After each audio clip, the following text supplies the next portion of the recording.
BJP জিন্দাবাদ, তৃণমূল মুর্দাবাদ।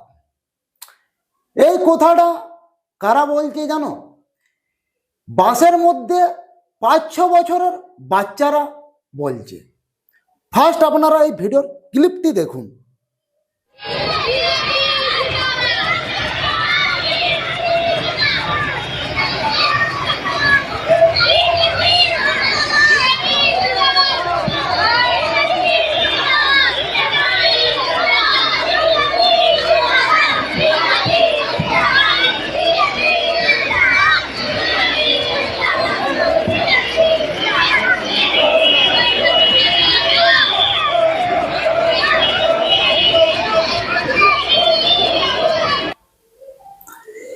এই দৃশ্যটা একটা সৌজন্য ভাবনা। মাঝে হচ্ছে ব্যারিকেড, একদিকে তৃণমূলের র্যালি আর একদিকে ডিএপি স্কুলের বাস। বাসের মধ্যে আছে 5-6 বছরের বাচ্চারা। কি বলছে আপনারা শুনলেন? তৃণমূল মুর্দাবাদ, বিজেপি জিন্দাবাদ। যাই হোক,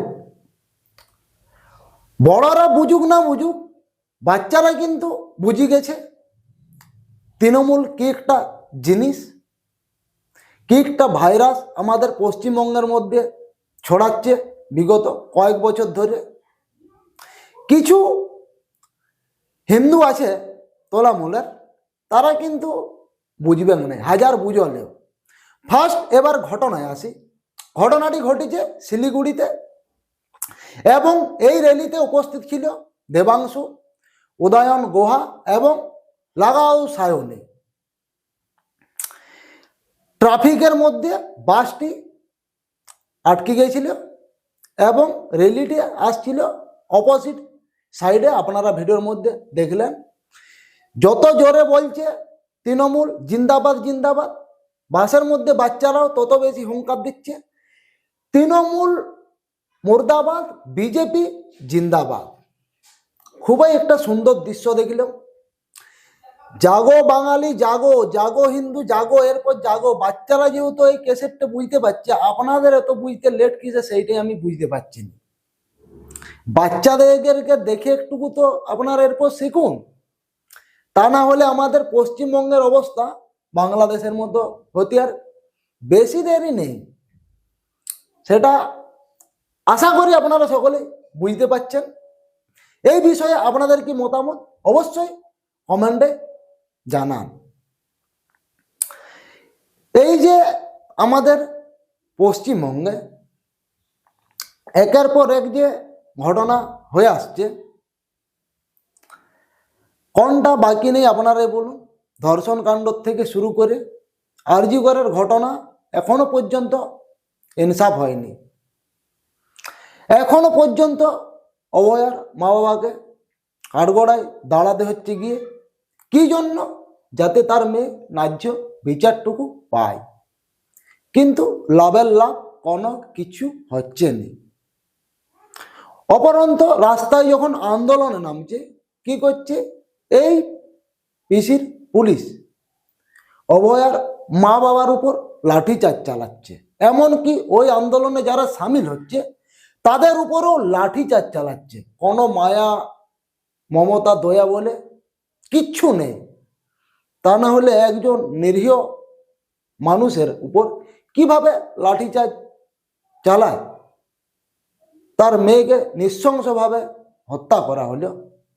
যদি একটুকু মানবিকতা বোধ থাকতো, এইরকম কোনোদিনই পারত না। অন্য স্টেট যদি হতো এতদিন ন্যায্য বিচার কিন্তু পেয়ে যেত। দিল্লির ঘটনাটা আমাদের সকলেরই জানা। একজন ভেটেরিনারি মহিলা ডাক্তার, যিনি একজন পড়ুয়া ছিলেন, মনে আছে হয়তো সালটা আমার মনে নেই, কিন্তু ইউটিউবে আমি দেখেছি মেয়েটিকে ওই রকম নৃশংসভাবে গণধর্ষণ করা হয়েছিল। টাইম লেগেছিল 4-5 বছর, কিন্তু সাজা হয়েছিল, ফাঁসি হয়েছিল। কিন্তু আমাদের পশ্চিমবঙ্গে এই জিনিসটা নেই। কিছু হবে বলে মনে হয়নি। তারপর দেখা যাক, যদি সরকার চেঞ্জ হয় হতে পারে। শুভেন্দু অধিকারী তো এখন থেকে অনেক কিছু বক্তব্য দিচ্ছে। একবার আমাকে বিশ্বাস করুন, আসনে আসতে দিন, আসল খেলা খেলব, দেখা যাক কি হয়।